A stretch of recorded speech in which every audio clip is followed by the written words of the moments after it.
So you were born in 1933? That's correct. And you were a fan of music from an early age. What age did you start playing and singing? Well, about 12 years old, and I had a little Arvin radio. There was no television there, and at night I used to listen to all kinds of music on that little Arvin radio, and when I'd go to bed at night, I'd take it to bed with me and cover up covers and listen to all the old shows. And I was always I was born to sing, I think. I've been singing all my life, and that's all I ever wanted to do. And we're so glad that you chose that, because you are one of my favorite singers. Thank you. So your career really got started in 1957 with a song called Honeycomb. What do you remember about hearing this song for the first time, and how did you come to record it? Well, I was in Nashville, Tennessee. I'd been overseas in Korea in the war, and then I got stationed right in Nashville, off just a little ways from Nashville. And I wanted a job. At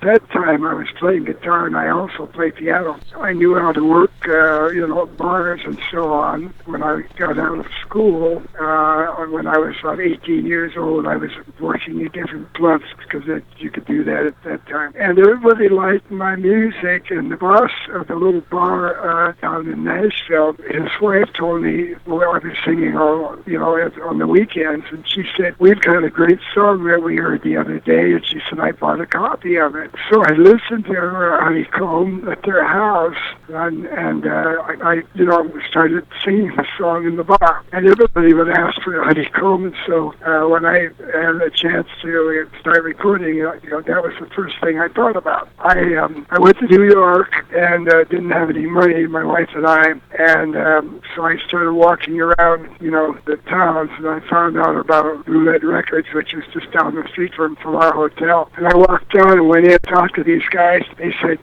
can you sing good? And I said, yeah, I can sing good. And they said, sing something. And I sang Honeycomb, and they said, oh my gosh, we're going to cut that. I didn't have a contract, so we cut it in a little studio called Bell Sound in New York in July of 1957. And it's been a favorite of ours ever since. Well, I didn't know that. Actually, I was trying to make this quick, but when I got through with the song, I went outside to smoke a cigarette. I used to smoke, and they shut the door, and they played it in the studio, but I didn't hear what it sounded like. In those days, they didn't have that kind of, we didn't have speakers all over the place. And I was trying to get back in the studio, and I couldn't get back in, and they went out the front door and locked it up. They thought I had left, so I walked all the way back to the hotel and told my wife, I think I did it pretty good. And later on, when I got back home in Camas, Washington, close to Portland, Oregon, I just tried to play Honeycomb on the radio. I was going fishing. I had my radio on, and they played Honeycomb on the radio. That's how I heard it. Okay. I heard it. So you never knew that they were recording it at the time? No, I didn't have a contract. I didn't even know them. I didn't even know their last name. They didn't. I kept calling the studio on my phone, and we didn't have a phone in the room, and I'd have to go down the road for a telephone. And finally, I told my wife, well, I guess they didn't like it. Let's go home, because we were getting broke. We didn't have any money. So that was it. The guy that played it on the radio said, this kid's name is Jimmie Rodgers, and he lives around here somewhere. The studio, the Roulette Records in New York is looking for him if somebody knows how to find him. They want them to call you. So I did, and that was the beginning. Okay. If I may, could I ask you how you describe your own style of music? I have heard people refer to it as pop, and others, like me, call it country. What do you describe it as? Well, at that time, it was folk for me. I listened to Burl Ives a lot, on the radio, and I loved the folk music of some of the older people. And I would like to sing folk songs quite a bit, and in the bars, they liked it too, And I worked piano and guitar in Vancouver, Washington, and was singing there. But what I sounded like was folk, and that's what I did. I could sing anything. I could sing jazz. I recorded jazz albums. Mm-hmm. I could sing country, jazz, folk. I could really sing anything. But Honeycomb didn't fit a pattern of rock and roll. So I stayed with it. I did a lot of rock and roll stuff in New York with Buddy Holly, and all of those guys were doing rock and roll in those days. And I roomed with Buddy Holly, and he and I were great friends. And you were supposed to be on the plane that day, the day the music died, were you not? Well, I wasn't sure about that because I got pneumonia somewhere in New York City, and I went back home, and I didn't know if I was going to go with him or not, but I wanted to, and I decided not to go because I didn't feel good, and that was it. I would have been on that plane with Buddy, I know. What do you remember most about Buddy? Well, Buddy was a gentleman. There was all kinds of things going on in the 50s, and there was not much dope and a lot of alcohol and wild parties and stuff, and I never did go for that. Buddy didn't either. And so he was just a nice guy. We'd sit in the dressing room playing guitars and singing by ourselves upstairs, in some of the places where I had it upstairs for us, or a dressing room. And we just played songs together,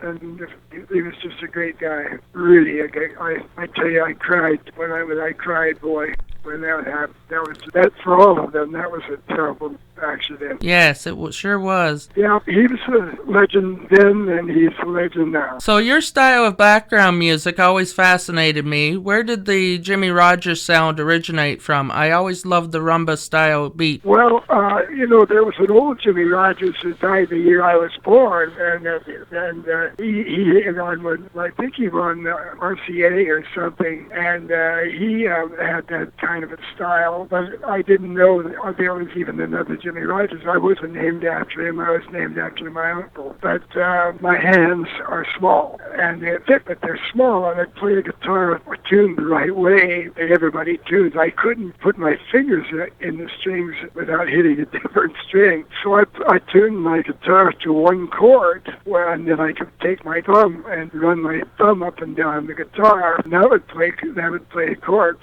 instead of fingers. So I would put my thumb on the bass string and my index finger on the top three strings and play blues and all kinds of stuff. And on Honeycomb, I put my thumb right across all the strings, which was an E chord, and then I'd bring it up to C or D somewhere up there. And I did a rhythm sound with my right hand, and I didn't use a pick. I don't even know how to use a pick. I don't know how to tune it regularly. I would have to have somebody tell me how to do that. Yes, well, that's the problem with me, is I can't tune a guitar very good. Well, you could take a guitar and tune it with an EGB on the bottom strings and an EGB on the top three strings, or just tune the 6 strings to one chord, and you can put a bar across it like a steel guitar, slide your thumb up and down just like steel guitars and Hawaiian guitars sometimes. And that, that's the way I like to do it, and I still do it that way. And we're so grateful that you do, because you always had your own unique style of playing guitar that always caught my ear as a child. Well, a lot of people that played originally guitar couldn't do the sound that I could do. The Everly Brothers did it for a while, I think. But it was just a great rhythm sound, and it happened real quickly to move the 6 strings down to those chords on one beat that fast. They had trouble doing that, but I didn't have that kind of trouble. Okay, sure. So, could I ask you about the favorite Hollywood legend that you worked with, Jimmy Durante? What do you remember about working with him? There's a YouTube video to this day of you and Jimmy. Oh, sure. Yeah, I worked with Jimmy Durante and George Burns. I did some television shows with them. They were great, and I was very popular in those days. George Burns wanted to take me to Las Vegas, but he didn't pay me enough. Uh-huh. I wish I would have done it free if I knew how popular he was. He was a great guy. Jimmy Durante used to call me Ginger Rock. Okay. He introduced me on stage for fun, and ladies and gentlemen, here comes Ginger Rodgers. So were you close to Jimmy and George? Oh, sure. Yeah, I was right in the middle of the music songs in those days. Everybody could hear all the words, and music was really going going on in the 50s and the middle 60s. Started changing over in the 60s and most people were doing different kind of music. Yeah. So what would you say has been the biggest change in music over the years since you were a huge star in the 50s? Well, I don't know. I like all kinds of music. I don't like what's going on right now. You can't hear the words, and some of the words are off color, and that's not cool. And you know, it's just changed a lot, and I don't like a lot of it, but there's some talent now on television with young people. And country, I like the old country, the real old country, like the late Jimmie did, but it's getting kind of, we're missing a little bit with country right now. Not enough to hurt it, and they do some great stuff, but it becomes too loud most of the time, too much, I don't know, it's just different. It sure is, and I think it's changed for the worse myself, but that's my own view on it. Well, it is. I don't like it. I like the people who are singing, but now that a lot of these young girls especially are just singing so loud, they never pull it down at all to make it sound good. Exactly. Also, we have to do a lot of comping. What I don't know if you know what this means, but when records are comped, we record a track and get the track, because you can do that now, and then you can get the singer to sing the song one time till they get it right, one or two times until they get it right. But then we could pull the sound down, their voices down into the track, and they can get to the, you know, some of them can't sing very well, so they do that. I know how to do that, and when you're listening to a song and you hear a little something different, that means they pull the singer down into the tracks. I worked on a $250,000 euphonics board in Nashville, Tennessee, and I'll tell you what, when you can pull people, that you could pull anybody into a studio and teach them how to sing. Yes, and that goes on another thing I like to say is when you need a computer to make you sing, you aren't worth singing. Well, you know, there's a lot of mom and dad who have their kids who want to record, and they can bring them in, and they're not quite ready. And you can comp the song, just piece it together. And in a place where I was, it just, I don't know, they'd come into a studio, and they'd want their little girl to sing a song, and we could fix it that way. That was all. Yeah, so you were a big part of the folk movement. Still am. Yes, you sure are. And what was it like back in the days of the folk movement? And because of songs like yours, it really helped to move that, as John B. and Waltzing Matilda and all them? Well, you know, I've got people that say that I helped start folk music. I did not. The one thing I did was when I left Roulette Records, I went to Dot Records, and I recorded a lot of folk stuff there. And I only recorded one folk music album with Roulette, and the rest of it became for the young people. But I don't know. I don't call myself a great folk singer, but I like to listen to it, and I've never had those songs you mentioned were really great. You know, the Kingston Trio met me years ago before they had recorded anything, and I was in a hotel in San Francisco working, and they came up to me. They were down the street, and I had some hits, and they didn't have any. And they caught me and had lunch with me one day, and they asked me what they were going to record, what should they record, and I told them that they could do anything that the audience likes. Hang down your head, Tom Dooley. When they recorded that song, they said that when they sang that song, a lot of people that were in the nightclubs liked those songs. I told them, do the songs that the people like.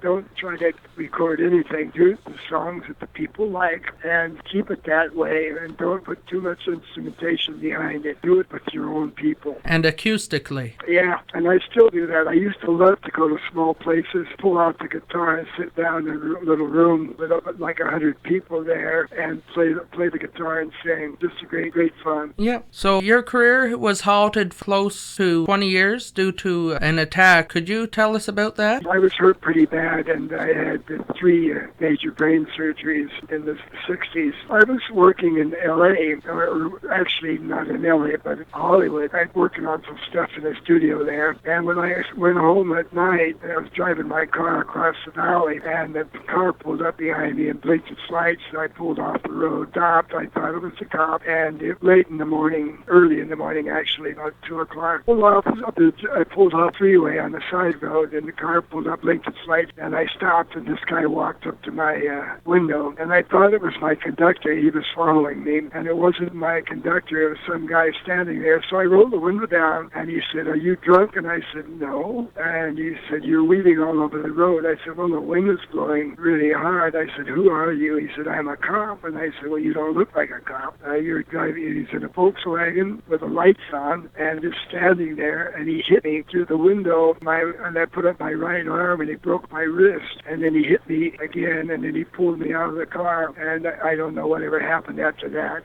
Okay. And that was it. So it stopped my career for about 10 years, and I had, I don't know how many surgeries, but it was a big steel plate in my head, and it stayed there 40 years. They shut out a few years ago. Okay. Yeah. I don't have it anymore. I have my own bone back. I had 24 inches of bone grow all the way across the right side of my head. And bone, God says bone will not grow in older people like that, only children. So it was a miracle. It sure was. That I survived. And now I've been through open heart surgery, and I've been through cancer, and I'm still going. Well, we're so glad you are. And for those who don't know, you also battle with spastic dysphonia? Yes, my voice interrupted by all of that. My wife and I were in New Zealand, and I was doing shows over there, and I woke up one morning and I couldn't sing anymore. I just couldn't sing anymore. It just stopped. And I had kind of whispered my way through the rest of the tour. And when I got back home, I really couldn't talk. I talk on the phone or anything. I can talk now, but I still don't have that voice. But what I do now in shows, I tell the people that that's something that nobody has a cure for yet. They're not looking into it very much, but a lot of people have that it happens to them. And I go out in the audience and I put the CDs on, and I say we're going to hear the records the way they were played, and I'm going to sing along with them, and so are you. And walk around and they sing with me, and they love it. They just love it. So you still are working then? You bet. And that's a great show. It's a lone show. I only have myself on stage and a light man and somebody to run the sound, which my wife runs the sound for me. And it's really fun because I don't have anybody to tell me what to do. I can do whatever I want to do. And that's the way it should be. You are the star, so you should be able to do what you want. Sure. Another question here is, before we say so long for today, you do still tour. How many shows do you do per calendar year? Well, I used to do a lot. I don't do as much. I've got people interested in my life story for a documentary and also for a film. I wrote a book called Dancing on the Moon, which is on my website. And Dancing on the Moon is and that's my whole life story is on there almost. About 30-some years ago, I think the book came out, and 10 years ago, my wife said, anyhow. But I don't travel anymore. It's difficult for me to go all over I have kind of trouble walking a little bit from all the stuff I've been through. I take what I want when I'm still doing shows. Get a hold of my website, but only once in a while I do shows. But if I did one show a month, that would be great. So you were talking about your book, Dancing on the Moon. Where can we get that? Well, it's with my website. It's just JimmieRodgers.com. Okay, sure. So we'll let our listeners know that. And could I ask you about a couple of songs that you had out? I wrote some of them, not very many, but if I picked up a song that I liked, I was pretty particular about what I recorded. Bad records, because they didn't pay their artists, so I left them, and they took me off the radio pretty much, so I didn't hear myself for a long time. And so then I went to Dot Records, and the songs I recorded there were sort of just, I don't know, I didn't like most of those recordings. Everybody wanted me to do, I don't know. I wrote a song called It's Over, and It's Over became a kind of a quiet hit. Elvis Presley sang it, a lot of people sang it. And then I did Bim Bombay, where did it ever come from? Well, I recorded Bim Bombay, but I didn't like it. Oh. Yeah. I never sang it hardly at all. It went to top 10, but I just thought it was a silly song, and I didn't really like it. Okay, because it's one of my all-time favorites of yours, next to Honeycomb. Is that right? I could never figure out that song. It was a writer in New York City, and they were two guys that went into a room, and they were writers, and they wrote Bim Bombay, and they wrote Secretly, and I'm Falling in Love Again. Okay. Luigi, but I'm sorry to tell you that I didn't like the song, but I'm glad you did. I do. And the other song I should ask you, because people are going to ask me about it, is Kisses Sweet. Kisses Sweeter Than Wine was an old folk song by a different group, and it was an old. I liked the song when I first heard it, and I kind of jazzed it up a little bit. Some of the folk guys that were just true folk singers, I believe it was the Weavers. I'm not sure about that right now, but I liked the song so much, and I had to hit a high note at the end of it that nobody could, nobody else could record it like I could. That's a great song. Okay. Well, I hope I haven't taken up too much of your time today, Mr. Rodgers. Well, you haven't. And it's been a pleasure talking to you. And all right. Thank you very much. God bless you. Have a nice day. God bless you. Bye-bye.